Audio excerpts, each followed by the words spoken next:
Everybody talks about proof of stake, but there's much more behind it. Since September 2022, mining on Ethereum is no longer possible, so be wary of scams. Mining is no longer the means of producing valid blocks. Instead, proof of stake validators have adopted this role and are now responsible for processing the validity of all transactions and proposing blocks. The Beacon chain is a brand new proof of stake blockchain that's landed on mainnet 2 years ago. It's a spine that supports the whole Ethereum. It's a coordinator mechanism of the new network. It creates and validates new blocks and rewards validators with ETH for keeping the network secure. The important note, though, is that the Beacon chain cannot run smart contracts. That's what the shard chains will be for. Sharding is super important. Some people expected major gas price drops when Ethereum introduced proof of stake. Though it's not proof of stake, but sharding that can significantly reduce gas prices. It splits Ethereum into smaller chains called shards, then run transactions in parallel across them, resulting in faster transaction speeds. Ethereum 2.0 can be quite a misleading term.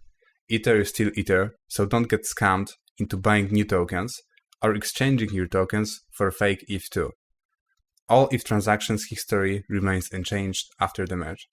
Ethereum's energy consumption dropped by an estimated 99.95%. Ethereum becomes green blockchain. In this concept, Ethereum uses ETH instead of energy to secure network. Proof of stake uses around 0.0026 TWh per year. In terms of costs, it's about 15 billion euro for proof of work, because it's around 78 TWh. And also, on the other hand, you have €500,000 per year for proof of stake. Supported networks after merge are Sepoly and Garli. On the other hand, Rinkeby, Rubstan and Kiln are deprecated. If stakers cannot withdraw their ETH yet, it will become possible when Shanghai upgrade happens. On the other hand, validators have an access to few hours, in other terms, maximal extractable value, which is the reward for validators for controlling transaction inclusion, exclusion, and ordering earned during block proposals. If stakers' exits are limited after Shanghai upgrade happens, 32 ETH max per validator, and only 6 validators may exit per epoch, which lasts for 6.4 minutes. First main change for developers, the block time changes from 13 to 12 seconds, except fails because validator is offline, which happens less than 1% of the time. Other main thing is introduction of finalized blocks, which accepts a scanning call by 2/3 of validators.